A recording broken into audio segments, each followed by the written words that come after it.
It's the year 1889, and you've just been born in Bernau am Inn in Austria-Hungary to Alois Hitler and his third wife, Clara Hitler. You are the fourth of six children born to this couple, three of whom died in infancy prior to your birth. You grow up, and you're now 3 years old. You and your family moved to Passau, Germany. 3 years later, you and your family moved back to Austria and settled in Hafeld. Your father retires from customs service and decides to pick up farming, but fails miserably, while you attend another primary school. You later get into conflict with your father, who is a strict disciplinarian. Your father tries to intimidate you into doing what he says, but you just go out of your way to do the exact opposite. So he beats you. But your mom tries her best to protect you from regular beatings, because she absolutely loves you. In 1897, you and your family move yet again to Lambach, where you and a year old Hitler take singing lessons and sing in the church choir. You even consider becoming a priest at some point, before you guys move yet again to Linz in 1898. 2 years later, your brother Edmund, who you were quite fond of, dies of measles. This greatly affects you and changes you from a confident, outgoing boy to a miserable one who constantly fought with his father and teachers, and sometimes even your little sister Paula.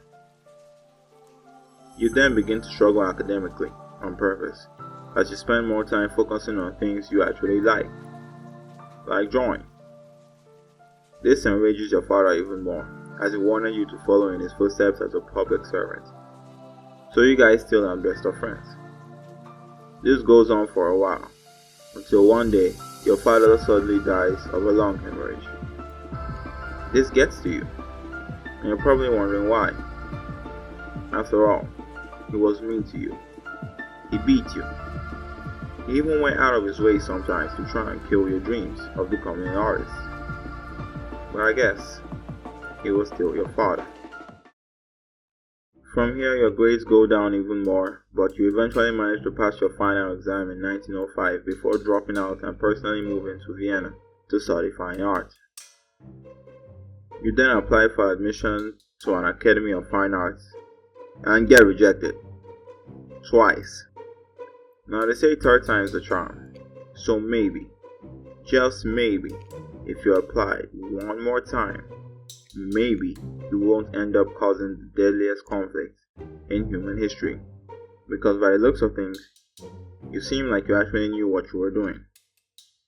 You know, just a suggestion. You don't do that.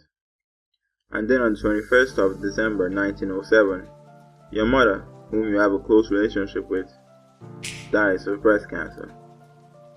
This devastates you, evidently. You then move back to Vienna, still chasing your dreams, but due to lack of parental support, you run out of money and become basically homeless, moving from one homeless shelter to the other. You earn money as a casual laborer, while also selling some of your paintings, and you also develop anti-Semitic views after being exposed to racist rhetoric in Vienna. In 1913, you moved to Munich to avoid serving in the military of the Habsburg Empire because they were too mixed racy for you. A year later, World War I breaks out and you voluntarily enlist for the German army. You shouldn't have been allowed to, seeing as you were technically an Austrian citizen. But no problem. You were a brave soldier in the war. You get wounded, you heal, then return back to the war. You get awarded the Iron Cross, first class, on the recommendation of your Jewish supervisor in August 1918. Then in October 1918, you get temporarily blinded by a British gas attack and you are hospitalized. While recovering, you learn of Germany's defeat and surrender. This makes you temporarily go blind for the second time.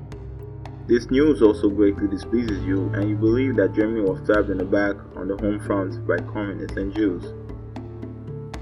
This just makes you angry.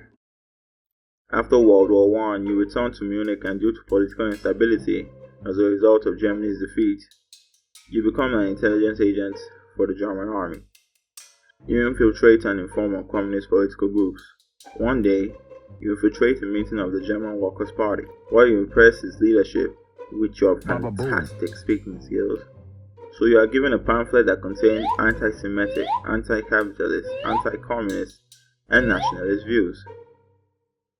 Did I mention anti-Semitic? You leave the army and join the party full-time, and you quickly rise to the top. You then decide to rename the party to the National Socialist German Workers' Party, or Nazi for short. You also give the party a new banner. You then create a paramilitary group called the Storm Detachment, also known as the SA, which had the purpose of defending Nazi meetings and intimidating political opponents. In 1923, you attempt a coup, which what I can only guess is your own version of Mussolini's March on Rome. It does not work. You flee after the failed coup attempt, and by some counts, even consider ending it all. But you don't. But not to worry, you'll fall through it in the future. You get arrested on the 11th of November 1923, tried, and sentenced to 5 years in prison for high treason, where you have all the time to write a bestseller. You then get out after just 9 months. Approximately 6 years later, the US stock market crashes, and this greatly impacts Germany negatively. Banks collapse, millions become unemployed, so you and the Nazi party prepare to take advantage of this by promising to nullify the Versailles Treaty and provide jobs.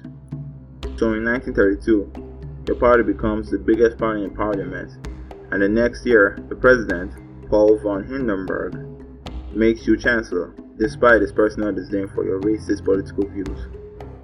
Paul and his advisors thought they could control you and use it to take control of the Nazi party. Boy, were they wrong. You quickly consolidate power using the 1933 Enabling Act, basically making yourself a dictator. But there was still one problem. The SA had grown rapidly in size until it became too big for their own good. So on the night known as the Night of the Long Knives, you ordered the killings of some of its leaders and influential persons in order to prevent an imminent coup.